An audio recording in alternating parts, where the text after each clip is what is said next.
Karibu tena katika simulizi yetu mpya tunaoianza siku ya leo. Simulizi yetu ya leo inakwenda kwa jina la Daladala ya Kuzimu au Daladala ya Kuelekea Kuzimu. Ungana nami kuanzia mwanzo mpaka mwisho wa simulizi hii ili uweze kujua ilikuwaje mpaka daladala ikawa inafanya safari zake kutokea duniani na kuelekea mpaka kuzimu. Lakini pia kama hujasubscribe YouTube channel yetu, ninakuomba sana ufanye hivyo. Nisipoteze muda sana, ninaomba tuanze. Ilikuwa ni jioni moja, nikiwa nimemaliza kazi zangu zote za nyumbani, na nilikuwa niko chumbani kwangu tu, nimeketi. Mimi bwana, kwa majina naitwa Shazma. Ni binti ambaye nimezaliwa katika familia ya kitajiri sana. Yaani ninapozungumza utajiri, namaanisha utajiri, yaani sio maisha ya kawaida tu. Ilikuwa ni maisha ya level za juu. Na nyumbani kwetu mimi nilikuwa mtoto wa kwanza kabisa kati ya watoto wawili tu. Yaani kama mimi nilikuwa na mdogo wangu mwingine wa kiume. Mama yangu pamoja na baba yangu walikuwa ni wazazi ambao wananichunga sana. Sasa mimi, yaani tofauti na shule, nilikuwa siruhusiwi kabisa kutoka nje. Ukizingatia kwamba nyumbani kwetu kulikuwa na wafanyakazi wawili, yaani wafanyakazi wa ndani. Kwa hiyo mimi muda mwingi ilikuwa nikitoka shule, basi nakuwa tu ndani, siruhusiwi kutoka. Maisha yao nimeendelea kuishi kuanzia nikiwa mdogo kabisa mpaka sasa hivi niko kidato cha 4.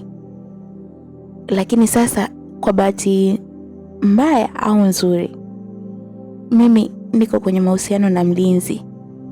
Yeye ni mlinzi hapa nyumbani kwetu. Japokuwa imekuwa siri kubwa sana, hakuna mtu hata mmoja ambaye anafahamu. Ni kijana ambaye nimetoka kumpenda sana, na tumekuwa kwenye mahusiano kwa muda mrefu sasa, kwanza nikiwa kidato cha 2 mpaka sasa kidato cha 4. Huyu kijana anaitwa Karimu. Ni kijana mdogo tu, lakini kutokana na ugumu wa maisha na hali duni ya maisha yao, yani nyumbani kwao, amejikuta akianza kufanya kazi akiwa na umri mdogo sana. Na ndio sababu mpaka sasa ameajiriwa hapa nyumbani kwetu. Huyu kijana amepanga mtaa wa 4 tu kutokea sehemu ambayo tunaishi sisi. Na hamwezi kuamini, yaani karibia kila siku nimekuwa nikienda kulala nyumbani kwake. Unataka kujua wanafanyaje? Sisi bwana, tuna tabia kutoroka usiku mara nyingi sana. Yaani usiku wanaruka dirishani kwetu, chumbani kwangu yani. Kisha mimi na Karim tunafatana mpaka nyumbani kwake. Mara nyingi huwa tunaondoka mida saa 5 usiku na kurudi huwa ni saa 10 alfajiri. Na kiukweli hakuna yeyote ambaye aliwahi kushtukia huo mchezo wetu. Sasa bwana, siku moja kama kawaida, mimi huwa na tabia, yaani huwa ni wa kwanza kabisa kuingia chumbani kulala. Baada tu kumaliza kula chakula cha usiku, huwa nawaaga watu wote pale mezani kwamba mimi naenda kulala. Nafanya hivyo ili nikifika chumbani kweli nilale, kwa sababu najua ikifika saa 5 ya usiku Karimu anakuja kunichukua. Na hata hiyo siku pia nilifanya hivyo. Baada ya kumaliza kula chakula cha usiku, niliwaaga pale mezani na kuambia kuwa naenda kulala. Watoto walikubali, ukizingatia kwamba kesho natakiwa kwenda shule. Nilipiga hatua za taratibu na kuelekea mpaka chumbani kwangu. Nikajitupa kitandani na nikalala kabisa. Ila nilishtuliwa na sauti ya Karimu dirishani kwangu. Shazma. Ilikuwa ni sauti ya Karimu akinong'ona. Niliamka na kuketi kitandani, kisha nikatazama saa. Ilikuwa ni saa 5. Basi niliteremka pale kitandani na kuelekea mpaka dirishani kwangu. Halikuwa ni Karimu. Vipi? Aliniuliza kwa sauti ya chini. Nikampatia ishara tu kwamba natoka. Sawa, alijibu Karimu. Nilitazama nyuma yangu kama kulikuwa na mtu yote pale chumbani tofauti na mimi, lakini hapana, hakukuwa na mtu. Basi niliruka dirishani na nikatoka mpaka nje kabisa. Kwa msaada wa Karimu tukaanza kuondoka kimya kimya sasa, huku tukinyata. Unajua, mara nyingi tumekuwa hatutumii geti wakati tunaondoka huo usiku, huwa tunaruka fensi, na hata leo tulifanya hivyo hivyo. Tuliruka tu fensi na hazikupita dakika nyingi sana tulikuwa tupo nje kabisa, tukijipongeza na kujiona washindi. Baada ya kufika tu nje, Karimu aliacha tabasamu. Hujaumia? Hapana, sijaumia bwana, mimi niko sawa. Niambie. Lakini leo unajua, nilikuwa nimewaza kwamba tukaekae tu hapa nje kidogo tupige story, tusiende kule nyumbani kwangu, na maanisha hivyo, alisema Karimu. Nikamtazama kwa makini sana. Kwa nini sasa? Nimeona tu hivyo, unajua sio vizuri kutembea usiku kila siku, aliniambia Karimu, ila mimi nilinuna. Mbona umenuna sasa kipenzi changu? Aliniuliza Karimu, lakini wala sikumjibu. Haya basi sawa, mimi naomba twende leo, lakini leo iwe mwisho, tusiende tena, alisema hivyo Karimu. Nikaachia tabasamu. Sawa, twende leo, na kuahidi kama leo ni mwisho kabisa, nilimwambia. Karimu akanishika mkono, tukaanza kupiga hatua za taratibu tukielekea sasa huo mtaa ambao anaishi yeye. Lakini siku ya leo ni kama Karimu alikuwa ajisikii kabisa kwenda nyumbani kwake. Pengine alikuwa akihisi uvivu kutembea, kwa sababu hata hakutaka tutembee. Vipi? Nilimuuliza Karimu baada ya kumwona amesimama tu. Nilikuwa nawaza hapa, sijui tupande daladala, aliniuliza Karimu. Sasa mbona mimi sijatoka na hela? Ungeniambia ili nitoke na pesa, nilimwambia Karimu.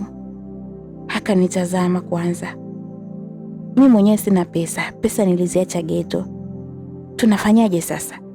Nilimuuliza.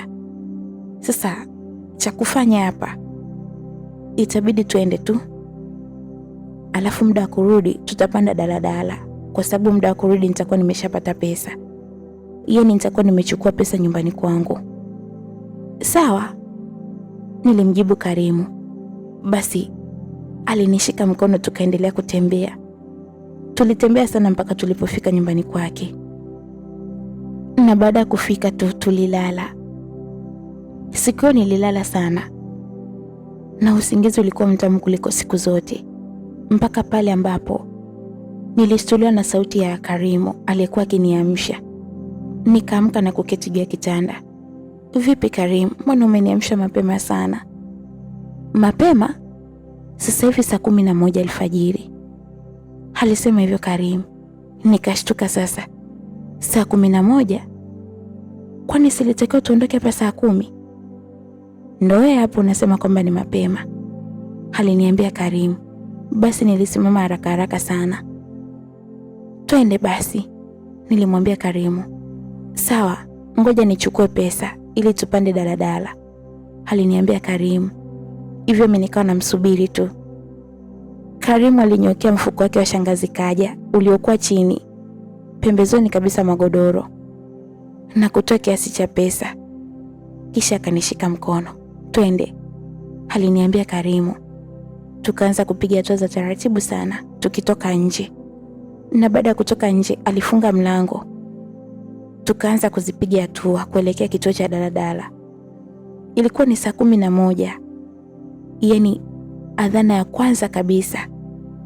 Namaanisha kwamba ulikuwa ni muda ambao hata watu hawajaswali msikitini, na tulikuwa tukisikia adhana. Basi hivyo ilibidi tukimbie. Tulikuwa tunakimbia badala ya kutembea, na tulikuwa tukikimbia kwa sababu baba yangu mimi huwa anaamka mapema sana. Yaani kila siku lazima amke mapema na kutoka kwa ajili ya kuelekea msikitini. Sasa hofu yetu ilikuwa ni kwamba vipi kama akiamka na kumkosa Karimu pale getini, hatapata wazo la kuja chumbani kwangu, na itakuwaje atakapogundua kwamba mimi sipo? Baba yangu mimi ni mkali sana, yaani na huwa anaogopeka na nyumba nzima. Kuna muda hata mama mwenyewe huwa anamuogopa sana baba. Barabara nayo ilikuwa nyeupe, unajua tena mikoani. Basi tuliendelea kukimbia huku tukiomba Mungu angalau tukutane na daladala, na nahisi Mungu alijibu maombi yetu. Tuliamini na kuhisi hivyo baada ya kuona daladala moja ambayo ilikuwa inatembea kwa kasi sana. Karimu aliniomba nisimame, nikasimama. Atatupakia sasa? Sijui, lakini kwanza muulize anaenda wapi, nilimwambia. Basi ile daladala ilitembea mpaka ilipotufikia pembeni yetu, ikawa imesimama. Wapi unaenda? Aliuliza hivyo Karimu. Sakina kwa Idi Ngaramtoni hiyo, alijibu Konda. Kwa wenyeji wa Arusha nadhani mtakuwa mnafahamu ya maeneo. Basi tulitazamana mimi na Karimu, kwa sababu Sakina ndio sehemu ambayo tunaishi sisi, yaani nyumbani kwetu. Karimu alinipatia ishara kwamba tupande. Tukapanda ile daladala. Lakini tulipofika ndani ya daladala sasa, yaani tulipofika ndani, nilihisi nywele zangu zote zinasisimka. Unajua kwa sababu gani? Daladala ilikuwa nyeupe kabisa, yaani haikuwa na watu zaidi ya mtu mmoja tu aliyekuwa ameketi. Alikuwa ni mwanamke ambaye alivalia gauni jekundu, na mavazi yake kwa haraka haraka, yaani namna alivyovalia hakuonekana kama ni Mtanzania. Alikuwa ameinama tu, yaani amekaa kwenye siti ya gari lakini ameinama. Karimu alipita na kukaa kwenye moja ya siti, lakini mimi sikuketi. Unajua kwa nini nilikuwa nimesimama nikiendelea kukagua daladala? Kwa sababu kuna kitu niligundua. Daladala ilikuwa na viti vingi sana, yaani mpangilio ambao haukuwa kawaida. Unajua kikawaida tumeshazoea daladala huwa na siti upande mbili, na katikati kunakuwa na njia. Mwisho kabisa kunakuwa na siti ambazo zimeungana, au kuna zile daladala ambazo siti zake za pale katikati zinakuwa za kufungua na kufunga. Sasa hii sikuwahi kuiona kwenye maisha yangu. Nadhani hata kwenye movie tu sijawahi kuona, kwa sababu ilikuwa imejaa viti kila mahali. Yaani hakukuwa na sehemu ya kupita. Ile njia ambayo inakuwa katikati ya watu kupita haikuwepo. Viti vilikuwa tu bila mpangilio. Vipi Shazma, mbona umesimama? Aliniuliza Karimu. Sasa hapo nikageuza macho yangu na kumtazama Karimu, na nilikuwa nikijiuliza moyoni, ina maana mwenzangu hajaona hii tofauti au ni nini? Au yaani kwamba anafikiria nini? Nilikuwa nikijiuliza, na akili yangu ilikuwa mbali sana mpaka pale niliposhtuliwa na sauti. Hoya, keti basi. Ilikuwa ni sauti ya Konda. Ikabidi nipige hatua za taratibu na kwenda kuketi pale alipokuwa ameketi Karimu. Mimi sasa nikawa nimekaa pembeni yake, huku nikiwa kimya. Ulikuwa ni ukimya wa ajabu. Nilikuwa nikihisi tofauti kabisa pale, lakini Karimu alikuwa kawaida tu mpaka pale alipohisi tofauti kwangu. Shazma, aliniita Karimu. Habe, niliitika huku nikigeuza shingo na kumtazama. Mbona kama uko sawa, kuna nini? Aliniuliza Karimu. Nilitaka nimuulize swali moja tu. Nilitaka nimuulize Karimu, ina maana wewe hauoni ninachokiona mimi au ni nini? Lakini kabla sijafanya hivyo, yule mwanamke ambaye alikuwa mwanamke pekee kwenye ile daladala alikuwa akinitazama. Na sio kwamba alikuwa akinitazama tu, hapana. Alikuwa amenikazia sana macho. Niliogopa kumwambia Karimu, ikabidi tu ninyamaze. Vipi? Aliniuliza tena Karimu. Nikatabasamu pale kiuongo. Amna, niko sawa. Hivi ulikumbuka kubeba nauli? Nilimuuliza Karimu swali la kijinga sana. Na nilijikuta nimeuliza hili swali kwa sababu yule mwanamke aliendelea kunitazama sana. Karimu akaendelea kunitazama kwa mshangao. Ndiyo, kwani haukuniona wakati natoa pesa za ile pale nyumbani? Aliniuliza. Bila shaka kwenye akili yake aligundua kabisa kwamba nilimshuhudia. Kwa hiyo na yeye alikuwa akinitazama kwa macho yenye maswali mengi sana. Nikajichekesha tu. Amna bwana, itakuwa nilisahau. Nilimjibu hivyo. Sawa, alisema, kisha sasa akaendelea kutazama mbele. Na mimi nikawa natazama kule pembeni. Lakini hapo niligundua kitu. Yaani kila nilipotazama nje, kulionekana ni usiku mkubwa sana. Kulikuwa na giza. Giza kabisa, na hakukuwa na dalili ya mtu hata mmoja kule nje. Hivi unajua saa 11 sawa ni mapema, lakini ni muda ambao watu wengine huwa wanaenda makazini. Wanafunzi huwa wanaenda mashuleni, wale ambao wanakaa mbali sana na shule. Sasa leo kuna nini? Yaani mpaka muda kama huu, saa 11, kunaonekana bado usiku kabisa. Nilikuwa nikimtazama Karimu, angalau nimpatie hata ishara, lakini mwenzangu alionekana yupo kawaida kabisa. Niliguna. Nikakumbuka nilikuwa na saa, ambayo hiyo saa niliweka kwenye mfuko wa sketi yangu. Basi niliingiza mkono taratibu, nikatoa saa, kisha nikaivaa mkononi. Lakini lengo la kuvaa haikuwa kuvaa. Nilikuwa nataka nitafutie namna ya kusoma ile saa, kwa sababu yule mwanamke alikuwa akinitazama tu. Yaani we imagine, muda wote kwanza tumeingia kwenye gari, jicho lake lilikuwa kwangu tu, hatazami sehemu nyingine yoyote. Nilitazama saa, ilionyesha ilikuwa ni saa 9 ya usiku. Nikamtazama Karimu. Karimu, nilimwita kwa sauti ya kunong'ona. Karimu akainamisha kichwa chake kidogo na kunipatia sikio. Yaani alitaka nimnong'oneze kama nilivyokuwa nimefanya wakati namuita. Karimu, tumeondoka nyumbani saa ngapi? Yaani kutokea kwako saa 11, kwani ulisikia adhana? Aliniuliza Karimu. Ndiyo, hebu tazama hii saa. Nilimwambia huku nikinyoosha mkono wangu mbele ya macho yake. Hapo sasa Karimu naye naona alishtuka. Au saa yako ni mbovu? Aliniuliza. Nikatikisa kichwa kukataa, lakini macho yangu pia yalikuwa kwa yule mwanamke ambaye naye macho yake bado yalikuwa hapo kwangu. Nini kwani kimetokea? Aliuliza Karimu, huku sasa naye akitazama nje. Alikuwa akitazama upande wa kulia na kushoto. Hapo sasa nikamwona naye akitazama siti. Alikuwa akikagua lile gari vizuri sana, na mdomo wake aliuacha wazi tu. Yaani Karimu alikuwa ameacha mdomo wazi, na mara kwa mara alikuwa akinitazama, na macho yake yalikuwa yakizungumza, licha ya kwamba mdomo wake ulikuwa kimya tu. We Shazma, aliniita Karimu kwa sauti ya kunong'ona. Mimi nilikuwa nikimtazama tu yule mwanamke. Ndio hivyo, mimi mwenyewe naona kama hapa tuko sehemu salama, nilimwambia Karimu. Niliona kabisa alianza kuogopa, naye sasa ndo akaanza kutazama ule upande hapo ule mwanamke alikuwa ameketi.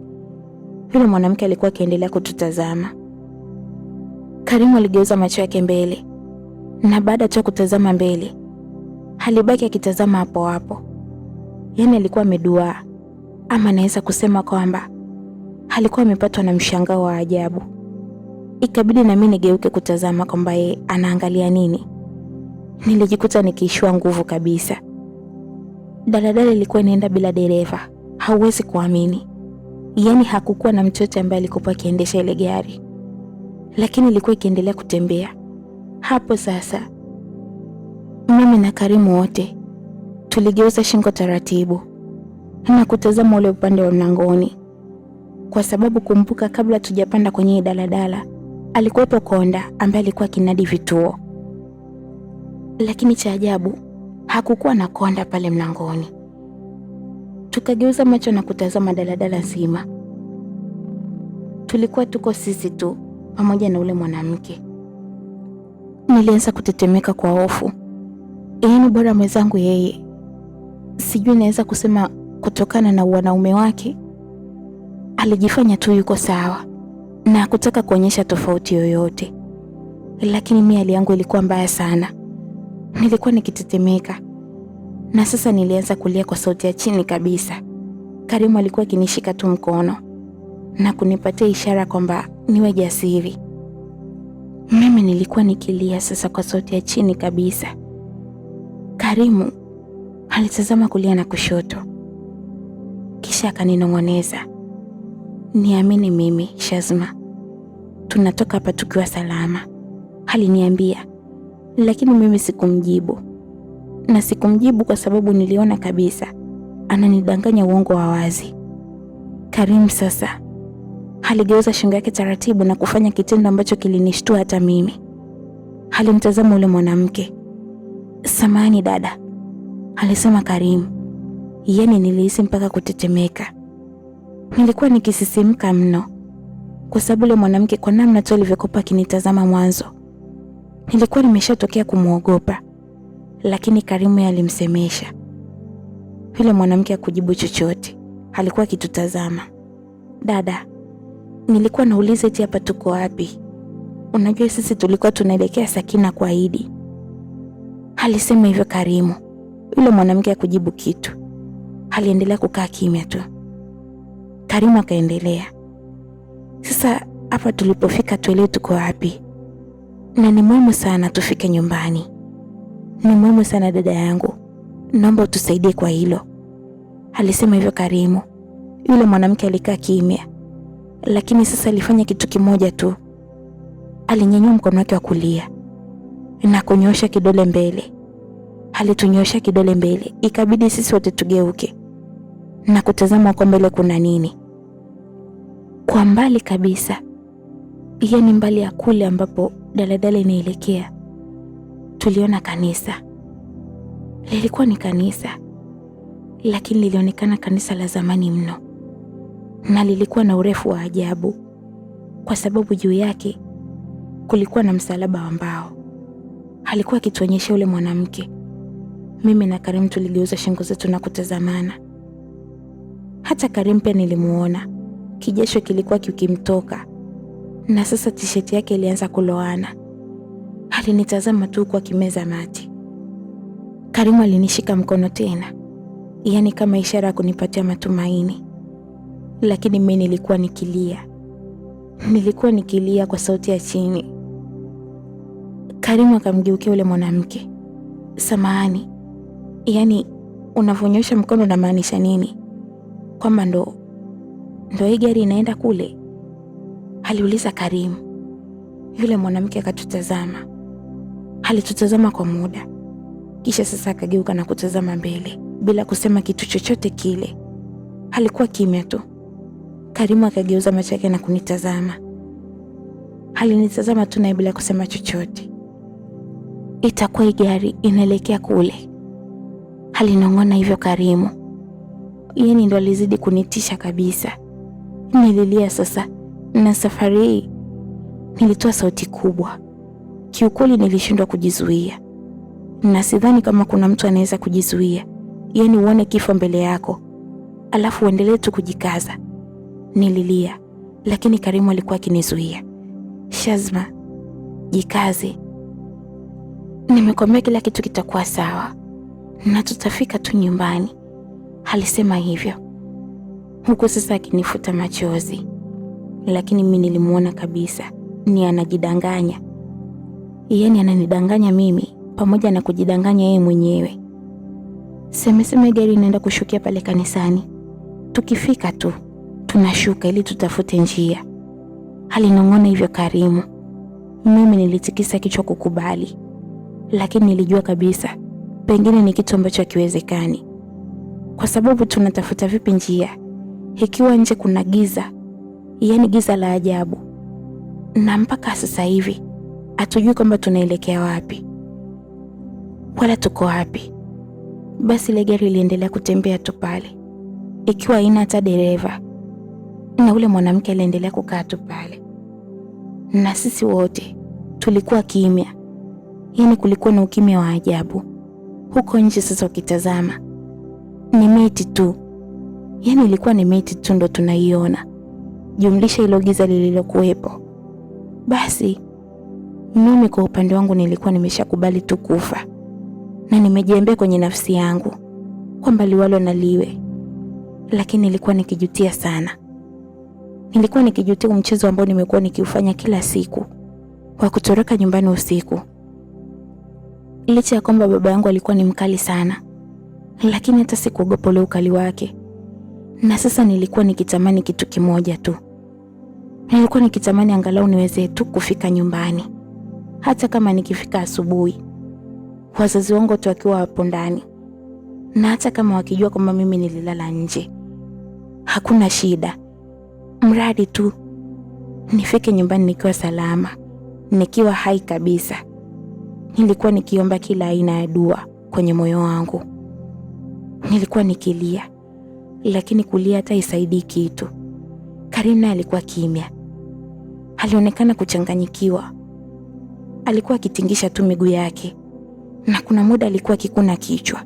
Mbaya zaidi ni ule mwanamke pekee ambaye ndiye alikuwa pale kwenye lile gari. Namna ambavyo alikuwa kimya na vile alivyokuwepo muonekano wake. Kila wakati nilikuwa nikitazama saa, lakini kila nilipotazama saa ilisoma muda ule ule. Yaani kwa kifupi ni kwamba zilikuwa ziongezeki dakika wala sekunde, na wala zilikuwa zipungui. Hicho kilinifanya nichanganyikiwe zaidi na kukata tamaa kabisa. Basi ile gari iliendelea na safari. Iliendelea kutembea tu. Kanisa tulikuwa tumeonyeshwa ni kama lilikuwa karibu, lakini tulikuwa tulifikii, na tulikuwa tukiendelea tu kuliona, sio kwamba hata limepotea. Hapana, tulikuwa tunaliona kabisa mbele yetu. Lakini ndio hivyo sasa. Nilikuwa nimemshika tu Karim mkono, kwa sababu nilikuwa naogopa sana kiukweli, na yeye pekee ndo alinipatia matumaini. Yaani kila nilipokuwa nikimtazama niliweza kujifariji. Basi daladala liliendelea kutembea mpaka ilipofika sehemu, na ikawa imesimama tu ghafla. Ilikuwa imesimama, kitendo ambacho kilifanya sisi tutazamani, kwa sababu ilikuwa imesimama ghafla tu. Vipi? Nilimuuliza Karim kwa sauti ya chini kabisa, naye akanipatia ishara kwamba hajui, ila pia akanipatia ishara kwamba nitulie. Basi tuligeuka kumtazama ule mwanamke. Hakuwepo. Hapo tulizidi kuogopa zaidi. Tukatazama mlangoni pia. Mlango ulikuwa umefungwa, yaani mlango wa ile daladala. Sasa hapo tulikuwa kimya tu, tukiwaza kwamba tunafanya nini. Lakini ghafla tulianza kusikia vishindo.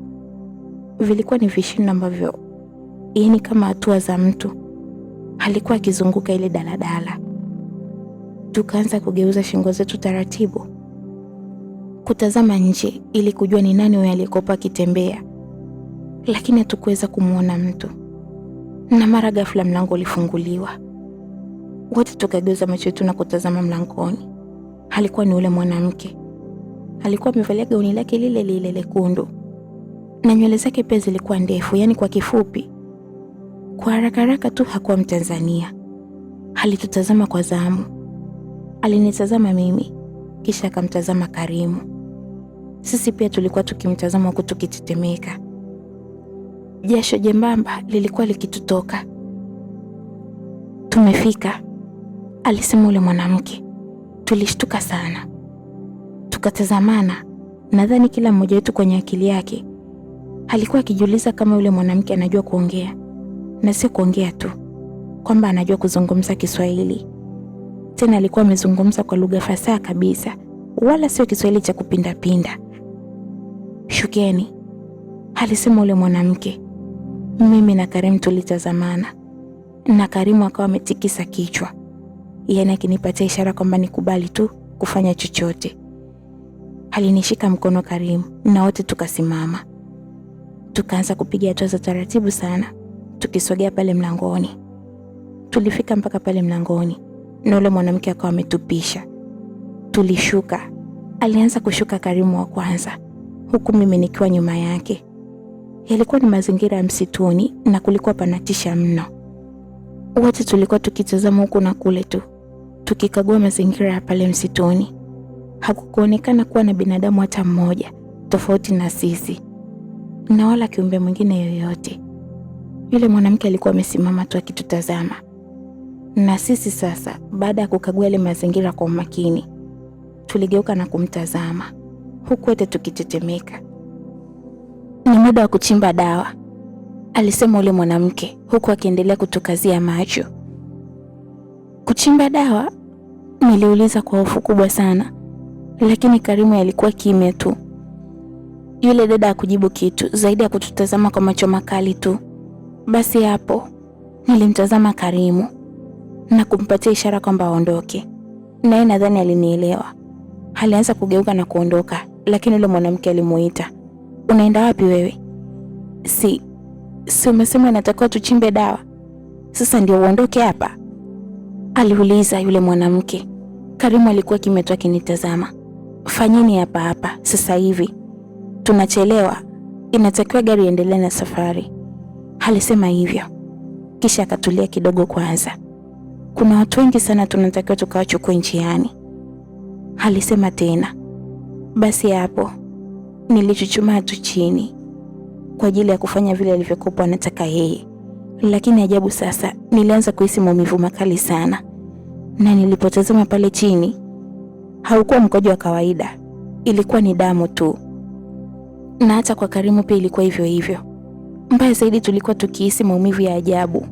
Tulianza kulia sasa huku tukiomba msaada. Tafadhali dada yangu, naomba utusaidie, utusamehe na tuondoke hapa, tunakuahidi kwamba hatutarudia tena. Karimu alisema hivyo, lakini yule dada alianza kucheka, na kicheko chake sasa kilikuwa cha kutisha mno. Yaani kwamba niwasamehe? Kwani nimefanya nini? Aliuliza. Tunajua tumekosea, pengine kwa sababu tunatembea usiku, alisema hivyo Karimu. Yule dada akacheka tena, kisha akatulia. Wala usiwe na wasiwasi, siko hapa kwa ajili ya kuwafanya kitu kibaya, ninahitaji tu kuwapatia funzo la maisha, kwa sababu nyinyi mmeamua kuingilia kazi zangu. Yaani wakati wenu wa mchana umeona utoshi na mkaamua kuingilia wakati wangu mimi. Ndio maana nataka niwaonyeshe kwamba kila mtu kwenye hii dunia ana wakati wake, alisema ule dada. Kisha akasindikiza maneno yake hayo kwa kicheko. Alicheka sana, na mara maumivu sasa yalipungua na mwisho aliisha kabisa. Akanipatia ishara mimi kwamba nisimame, kwa sababu ni mimi tu ndo nilikuwa pale chini. Karimu alikuwa amesimama kama ulivyokuwa utaratibu wa wanaume. Basi nikafanya hivyo. Akatuambia kwamba tuingie ndani ya daladala. Japokuwa nilikuwa nikisita, lakini Karimu alinishika mkono na tukapanda kwenye ile daladala. Nilikuwa nikiendelea kulia sana. Nilikuwa nikilia. Yule dada sasa alibaki pale chini, yaani chini ya daladala kwa kule nje. Nakufa leo Karimu mimi, nilimwambia Karimu huku nikiendelea kulia, lakini alinikumbatia tu. Hatuwezi kufa, si umesikia alivyosema? Amesema kwamba anahitaji kutupatia fundisho tu ili tuweze kujua nafasi zetu, kwa hiyo hawezi kutuua, alijibu hivyo Karimu. Lakini mimi sikutaka kuamini hilo kabisa. Hivi kwanza tunawezaje kumwamini mtu hatari kama yule? Wakati tunaendelea kubembelezana pale, mlango wa gari ulijifunga tena kwa nguvu sana, hali iliyofanya kila mmoja wetu pale ashtuke. Na hapo tukatazamana. Mimi nilikuwa nikiwaza kichwani, kwa nini mlango unajifunga aliyakuwa yule dada yuko nje? Ina maana yeye aendelee na safari? Lakini wakati naendelea kuwaza vile, tulishtuliwa na sauti nyuma na tukageuka kutazama. Alikuwa ni yule mwanamke, yaani sasa alikuwa amesharudi ndani ya gari bila kupitia pale mlangoni, na alikuwa akitutazama huku akitabasamu, tabasamu la kutisha mno, na macho yake sasa yalikuwa yaking'aa. Yaani unaweza ukahisi kwamba ni tochi na sio macho ya kawaida. Na mara ile daladala iliendelea kutembea. Ilitembea sana, na sisi tulikuwa kimya tu. Mara tulitokea sehemu iliyokuwepo na mwanga sasa. Unajua, wakati wote tulikuwa tukitembea kwenye barabara ambayo ilikuwa kiza kinene na tuliweza kuona miti kwa mbali tu, lakini sasa tulianza kuona taa, na hapo nikajipatia faraja kwamba pengine tumetokea kwenye mji, yaani mji wa watu ambao walikuwa wakiishi, binadamu wa kawaida kama sisi tu. Nilimtazama Karimu kwa furaha kubwa sana. Nilikuwa na matumaini ya kutosha, na mara ghafla tu ile daladala ilisimama, kitu ambacho kilinifurahisha zaidi. Nikahisi pengine adhabu yetu imeshaisha na sasa tumeruhusiwa tu kuondoka. Lakini ghafla nilishangaa baada ya kuona watu watatu wakiwa nje ya lile gari, yaani ile daladala. Walikuwa na wanaume wawili pamoja na mwanamke mmoja, na bila shaka yule mwanaume mmoja ndo alikuwa amesimamisha ile daladala kwa kupunga mkono. Nilimtazama yule mwanamke, na sio mimi tu, hata Karimu alifanya hivyo. Tuliona yule mwanamke akisimama, lakini lilikuwa ni tukio la ajabu mno, kwa sababu licha ya kwamba alikuwa akisimama pale alipokuwa ameketi kwenye ile siti ya daladala pembeni yetu, bado mwili mwingine ulibaki pale ukiwa umeketi. Yaani sijui nisemeje ili muweze kunielewa, lakini kiufupi ilikuwa ni hivyo. Yaani alisimama huku akiacha kivuli chake kikiwa pale kimeketi, mtu yule yule kama yeye. Na baada ya kufika mbele yetu tu, mavazi yake yalibadilika, na hata maumbile yake pia. Kwa maana fupi ni kwamba alionekana kama mwanaume. Hicho kilizidi kuniogopesha zaidi, nikawa natetemeka. Alielekea mpaka ule upande wa dereva, yaani kwenye siti ya dereva. Yule mwanaume ambaye alikuwa amesimamisha daladala naye alielekea pale kwenye ile siti, yaani sasa yeye akiwa nje. Kwa maana fupi ni kwamba alikuwa akisimama dirishani. Yule mwanamke ambaye sasa alikuwa kama yule konda, yaani konda ambaye alisimamisha gari kwa mara ya kwanza na sisi tukapanda, alikuwa akimtazama yule kijana. Samahani, sisi tulikuwa tunaelekea Ngaramtoni. Alizungumza hivyo yule kijana wa pale nje.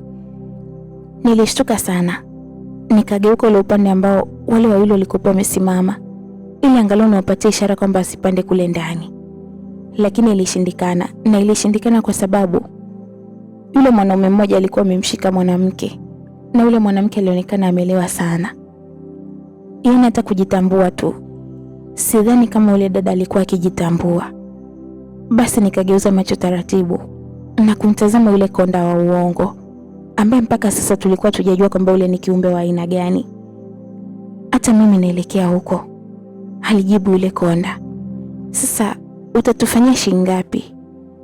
Aliuliza yule kaka aliyekuwepo kule nje. 30,000 tu bro, alijibu yule konda. Hata mimi na Karim tulishtuka sana huku ndani, na hiyo ikatufanya tusikilize kwa makini zaidi. Yaani inakuwaje daladala iwe kwa bei kubwa hivyo? Oh, unazingua sasa bro. Yaani taksi za mji mzima huu, safari ya kutokea hapa mpaka Ngara ni 15,000 tu, alafu tufanyie 30? Haifai hivyo bwana, alisema yule kijana akilalamika. Mimi na Karim tukatazamana. Taksi? Tulijikuta tukiulizana wote bila kutarajia. Nitakufanyia 20, alisema yule konda. Hata hiyo sina bro wangu, sikia tusaidie 15 tu, alisema. Haya poa, yule konda alijibu. Basi yule kaka alizunguka ule upande ambao hata mwenzake alikuwepo, na kisha akamsaidia kwa yule dada, yaani wakawa wameshikizana yule mwanamke na kumpakiza kwenye gari, wakamweka siti za nyuma kabisa. Sasa hapo mimi sielewi kiukweli ilikuwaje mpaka wale watu wakaweza kuingia kwenye ile daladala kwa namna kama ile, kwa sababu mlango ulikuwa mmoja tu wa daladala, lakini ajabu wenzetu waliingia kupitia nyuma na wakakaa siti za nyuma kabisa. Sasa mimi macho yangu yote kuanzia pale yalikuwa ni kwao tu, na hata wao baada ya kutuona walishtuka sana. Walishtuka na kututazama kwa makini. Wale wanaume ambao ndio walikuwa wanafahamu walitazamana. Nimewaambia nirudisheni nyumbani, mimi sitaki kwenda huko, alisema yule mwanamke. Yeye alikuwa akizungumza kwa sauti ya kilevi, akiwaambia wale wanaume hivyo. Samahani bro, kwani gari ni gari ya kila mtu anaweza kupanda? Sisi tulidhani kwamba hii ni taksi, aliuliza mwanaume mmoja kati ya wale wawili ambaye alikuwa amepaza sauti yake. Lakini kabla hajajibiwa chochote, daladala ile ilisimama. Tena ilisimama kwa kasi kubwa sana. Hakuna mtu hata mmoja aliyekuwa ametarajia. Wote tukageuza macho yetu na kutazama. Walionekana watu wengine kama 4 hivi. Wanaume walikuwa 2 na wanawake 2. Na wenyewe waliingia kwenye ile daladala. Na walikuwa wanazungumza kama vile walevi. Yaani na wao walikuwa wamelewa sana. Oya, ujue mimi sielewi. Kwani hii ni taksi au ni daladala? Aliuliza yule mwanaume wa kwanza kabisa, ambaye ndiye alikuwa ameuliza hilo swali. Tokea mwanzo daladala ilikuwa kimya tu, kwa sababu hata wale wageni pia ambao walikuwa wameingia sekunde kadhaa tu zilizopita, na wao walikuwa kitushangaa sisi wote, na walikuwa wakitazama ule upande ambao yule mwanamke alikuwa ameketi, na yule mwanamke pia alikuwa kimya tu, amenyamaza, na daladala pia ilikuwa ikiendelea kwenda. Yaani ilikuwa kwenye mwendo. Oya mwanangu, tazama kule mbele, hakuna dereva na gari inaenda yenyewe, alisema yule mwanaume mwingine. Hapo sasa hata yule mwenzake alitazama kwa makini. Nadhani ndio akili sasa iliwakaa sawa. Hata ambao walikuwa wameingia walitazama kule mbele na kujikuta wameshtuka sana, na watoto walianza kututazama sisi. Binafsi yangu mimi nilikuwa nikilia tu, na kitendo cha wao kushtukia mchezo basi ndo nililia zaidi, hali iliyofanya wote waliokuwa na akili kule ndani waanze kuogopa. Hata wadada wale walioingia sasa hivi na kuonekana wamelewa sana, naona kama pombe zao ziliruka, kwa sababu wote walikuwa wakinitazama kwa hofu kubwa sana. Nini kwani kinaendelea hapa? Mmoja aliniuliza kwa sauti ya chini.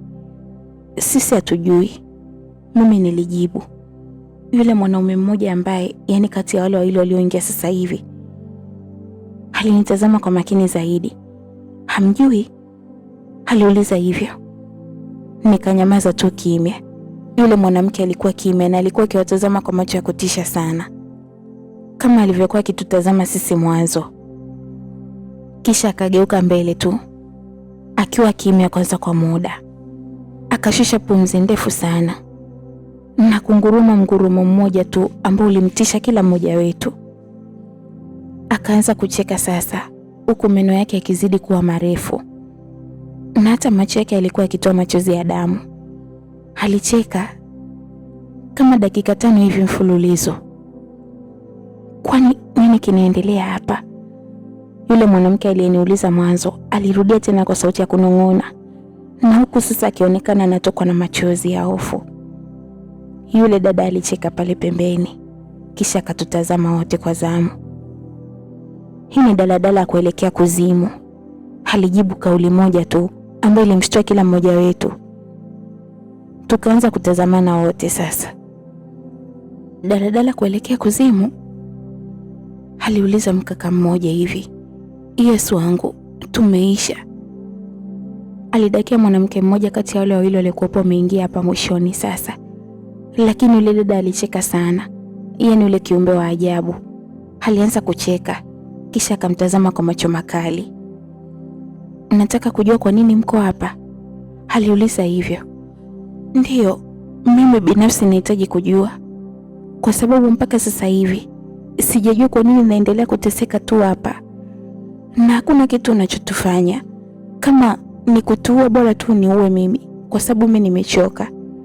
Nilijibu hivyo kwa hasira sana huku nikilia. Yule mwanamke akacheka kidogo, kisha akanyamaza. Wewe hustahili kufa. Anastahili kufa ni mwingine kabisa. Nyie kosa lenu ni kuingilia tu kazi yangu. Mfano Shamsa, wewe ni binti mdogo sana, na sasa hivi ulitakiwa unajiandaa kwa ajili ya kuelekea shule, lakini matokeo yake uko hapa ukiwa umekuja kubeba misalaba ya wengine, si ndio? aliuliza yule mwanamke.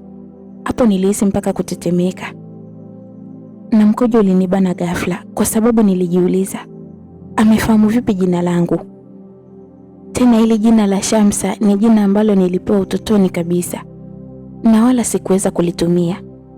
Hili jina ni jina ambalo mama alilichagua yeye, yani Shamsa, na baba akawa amechagua Shazma.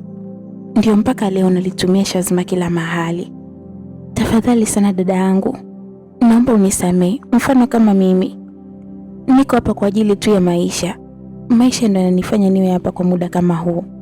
Nina watoto wawili ambao wananitegemea nyumbani. Tafadhali sana, naomba usinifanye chochote kile, alizungumza mwanamke mmoja. Yeye kati ya hao wawili sasa waliokuwa wameingia. Unatumia kigezo cha watoto ili kukwepa hukumu yangu, si ndio? Aliuliza yule jini. Yule mwanamke alipiga magoti huku akilia tu. Yeye sasa alikuwa ameshashuka pale kwenye siti. Hata hivyo, kila mtu ataenda kupata hukumu yake tukishafika pale, alisema yule kiumbe wa ajabu, huku akinyosha kidole mbele kabisa. Tukaona kanisa. Ili kanisa ni mara ya pili mimi na Karim tumekuwa tukiliona, na halikuonekana kama kanisa ambayo ni makanisa ambayo tumekuwa tukiyazoea siku zote. Lenyewe lilionekana la ajabu kwa sababu kwanza ilionekana kama ni nyumba ya zamani sana, lakini pia lilikuwa refu kupita kiasi, na juu kulikuwa na msalaba wa mbao. Halikuwa na madirisha, kulikuwa na madirisha lakini hakukuwa na kioo wala hata wavu.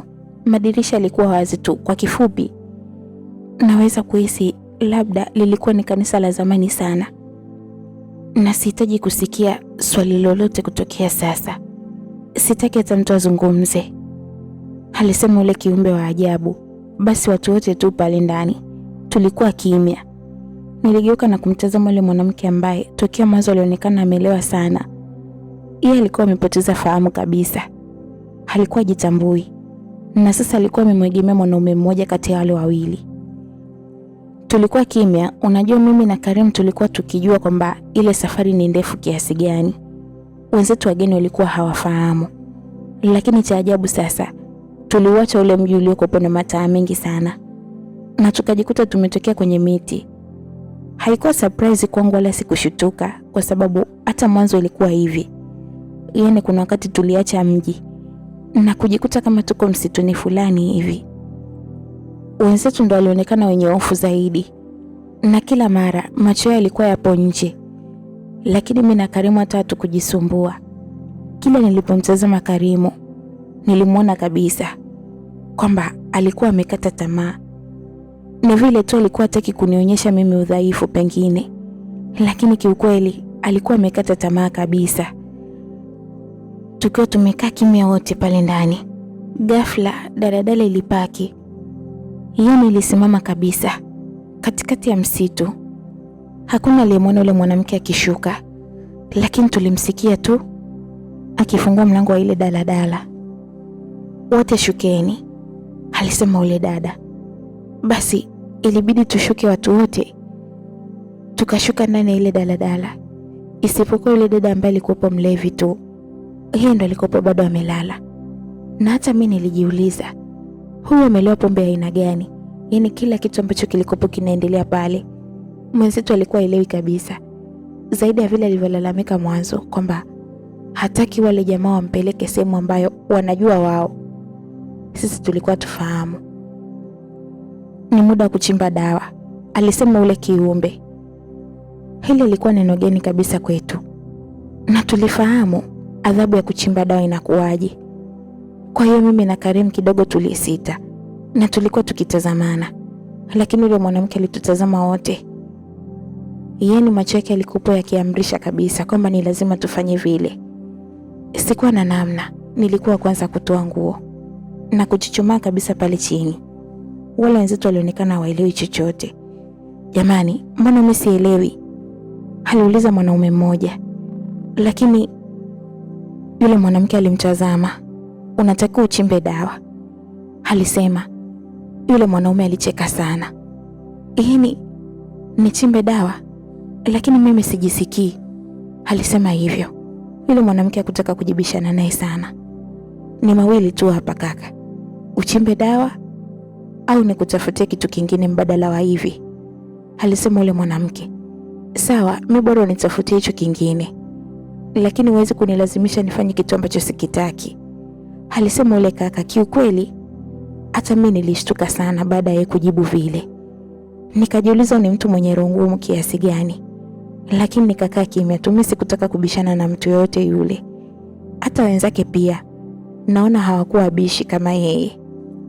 Haubadiliki, alisema yule kiumbe, kauli ambayo ilitushtua wote pale, na tukageuza macho yetu na kumtazama yule kaka.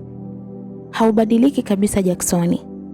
Mimi nilijua baada ya miaka yote ile pengine utakuwa umejifunza, lakini kumbe uko vile vile, alisema yule mwanamke, kauli ambazo kila mmoja wetu aliyekuwa pale alikuwa akiogopa na kupata shauku kubwa sana ya kutaka kujua nini ambacho kinaendelea.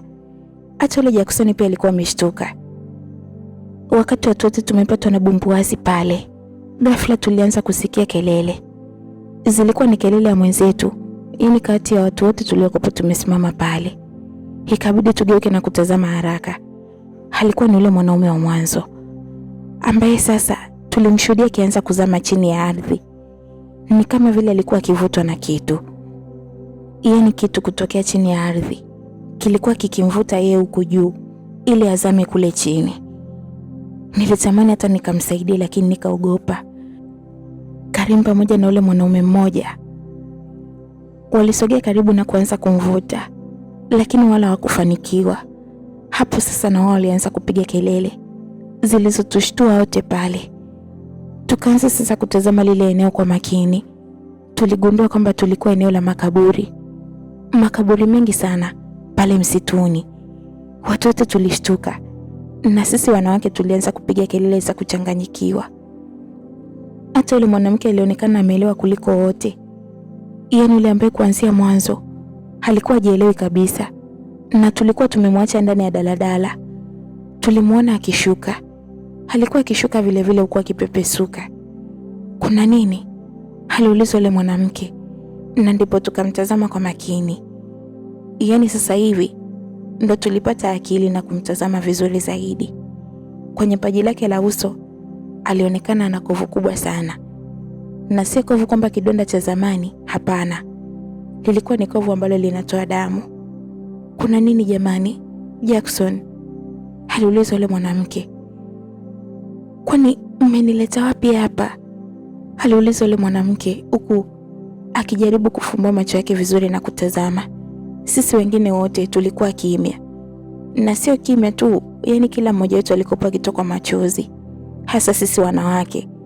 Bora wanaume kidogo walikuwa akijikaza, japokuwa na wao walionekana wenye hofu kubwa sana. Jackson naye alikuwa kimya tu, na macho yake yote yalikuwa kwenye lile kaburi jipya. Naweza nikasema kaburi jipya kwa sababu ndilo kaburi ambalo rafiki yake ametoka kuzikwa muda sio mrefu, yani tena akiwa hai kabisa. Jackson alikuwa akitiririka tu machozi na alionekana na hofu sana. Dada, narudia tena tafadhali, naomba unisamehe. Na sio mimi tu, naomba utusamehe wote. Lakini mfano mimi nina watoto wawili dada yangu. Hapa ninavyokuambia, nimewaacha nyumbani wenyewe, nikawafungia mlango nje. Nimekuja kutafuta riziki dada yangu, endapo nitakufa hapa. Watoto wangu ni wadogo, hawezi hata kupiga kelele, wanaweza na wao wakafa kama mimi. Nakuomba sana, alizungumza yule mwanamke ambaye toka mwanzo kilio chake kilikuwa ni watoto. Yule jini alianza kulia sana, alipiga kelele moja ya nguvu na kulia huku sasa akikaa chini. Baada ya kumaliza kulia, watu wote sasa tulitazama kwa makini, na hapo nikaliona lile kanisa, yani lile kanisa ambalo tulikuwa tukiliona kwa mbali tokea mwanzo. Kumbe sasa hivi lilikuwa karibu yetu tu, yani nyuma kidogo tu na pale ambapo sisi tulikuwepo. Yule kiumbe alimtazama Jackson, yani mwanaume ambaye kamwita kwa jina hilo. Umeshanikumbuka? Aliuliza hivyo huku akimtazama Jackson kwa macho ya hasira sana.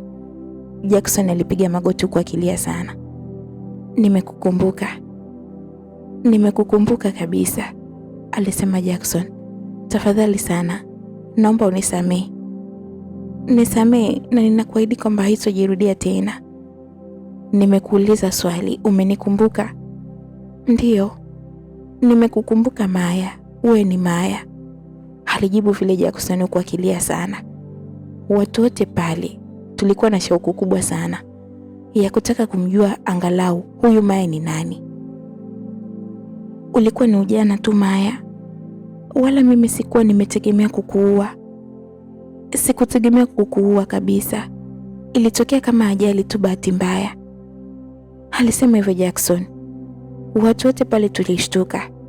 Unasema ajali Jackson? Ina maana umesahau? Umesahau kabisa. Ulikuwa na nafasi nyingi sana za kunisaidia, lakini ukaogopa kunisaidia mimi kwa kuhofia kwamba utapata kesi ya kumuua raia wa kigeni, alizungumza hivyo huyo Maya. Yaani kwa manafupi kabisa, yaani kwa uelewa wangu wa haraka sana, nilipata picha moja tu kwamba huyu Maya alikuwa ni mzuka. Mzuka ni mtu ambaye alikwisha fariki na sasa amerudi kwenye maisha mengine tena. Yaani maisha haya lakini kwa wakati mwingine, aidha kwa kulipa kisasi cha kifo chake au kumalizia lengo ambalo hakuweza kulikamilisha kwenye maisha yake. Tafadhali nisamehe Maya. Naweza nikakusamehe kwa kuniua mimi. Unaweza ukanieleza ulikuwa unampeleka wapi huyu mwanamke? Aliuliza ule Maya. Macho yake yalikuwa akilia, na hakuwa akilia machozi ya kawaida kama sisi. Alikuwa akilia machozi ya damu. Tena alionekana mwenye hasira mno. Jackson alikosa cha kusema. Alikuwa akimtazama ule mwanamke sasa ambaye alikopo na kovu. Nadhani huyu mwanamke sasa akili ndo zilikopo zikimrudia. Nisamehe Maya. Tulimpatia madawa kwa ajili ya kumpeleka nyumbani kwetu, alijibu hivyo Jackson kwa sauti ya huruma sana. Umepoteza maisha ya wanawake wangapi Jackson? Wewe ni mtu ambaye uko tayari kufanya chochote kwa ajili ya matamanio yako, si ndio? Aliuliza hivyo Maya. Jackson alikaa kimya tu, kisha akaomba msamaha. Tafadhali Maya, naomba unisamehe. Hivi unajua kupitia wewe ni wanaume wangapi wamekufa? Wamekufa wanaume wengi sana, alisema Maya, kisha akaendelea. Nilikuwa nikizunguka na hii daladala usiku kucha kwa ajili ya kuwakamata wanaume kama wewe. Niliamini siku zote kwamba iko siku nitakutana na wewe kwa sababu wewe ni mtu mbaya, alizungumza hivyo Maya. Na usiku kwako unakupendeza kuliko mchana kwa sababu usiku ni sehemu salama ya kufanya maovu yako, alizungumza hivyo Maya tena. Jackson alikuwa akilia tu na kuomba msamaha. Lakini ghafla ardhi ilianza kutetemeka. Ilikuwa ikitetemeka sana. Yale makaburi yalianza kucheza na viumbe vilianza kutoka kwenye yale makaburi. Hakuna mtoto mmoja kati yetu alikopo akiamini, na watu wote tulikuwa tumejikusanya sehemu moja. Yaani kila mmoja wetu alikopo mwenye hofu kubwa sana, isipokuwa Jackson tu ambaye bado alikopo yuko pale chini. Alikuwa chini tu akiendelea kumwomba Maya msamaha. Lakini wale viumbe wa ajabu walisogea mpaka pale kwa Jackson, wakamshika na kuanza kumvuta. Walimburuta mpaka kwenye moja ya kaburi na kuingia naye ndani ya kaburi mojawapo ambalo lilikuwa kama hatua 10 tu kutokea pale tulipokuwa tumesimama sisi. Jackson alikuwa akipiga kelele tu, na baada ya muda kidogo ardhi ilijifunga kabisa na pakawa kama palivyokuwa mwanzo. Maya alicheka kicheko cha nguvu sana. Alicheka kicheko cha nguvu, na mvua kubwa ilianza kunyesha ambayo hatukujua hata ilitokea wapi, lakini ilianza kunyesha mvua kubwa sana. Kimbieni kuokoa maisha yenu, alisema Maya baada ya kumaliza kulia, huku akitutazama kwa hasira. Baada ya kusema tu hivyo, tulianza kukimbizana pale. Naweza nikasema kama wanyama. Hili tulikuwa tunakimbia tu kama vile hatujielewi. Hakika kifo ni jambo baya sana. na kifautisha pale ambapo unakiona mbele ya macho yako. Basi tuliendelea kukimbia. Kulikuwa kuna tope sana na ile mvua inayonyesha. Kwa hiyo mara nyingi tulikuwa tukianguka. Lakini tulikuwa tukishirikiana wote. Yaani mwenzako atakapoanguka, basi unainama chini na kumuinua ili tu muendelee na safari. Ilikuwa mateso sana kwa ule dada ambaye alikuwa na kidonda kichwani. Kwa sababu ya kuwa sawa. Yaani mwili wake ulionekana kabisa hauko sawa. Hatujui alikuwa amepitia nini kabla ya hapo. Basi tulikimbia, lakini kila tunapojaribu tulikuwa tunagonga mwamba, kwa sababu pale tuko katikati ya msitu na hatujui tunaelekea wapi. Tulichokuwa tukikiona pale ni lile kanisa tu, na pale kanisani hatuwezi kukimbilia. Tunaenda wapi sasa jamani? Mimi nimechoka, siwezi tena, alizungumza yule dada ambaye naweza nikasema ni mama wa watoto wawili, kwa sababu tangu mwanzo alikuwa akilalamika kuhusu watoto wake.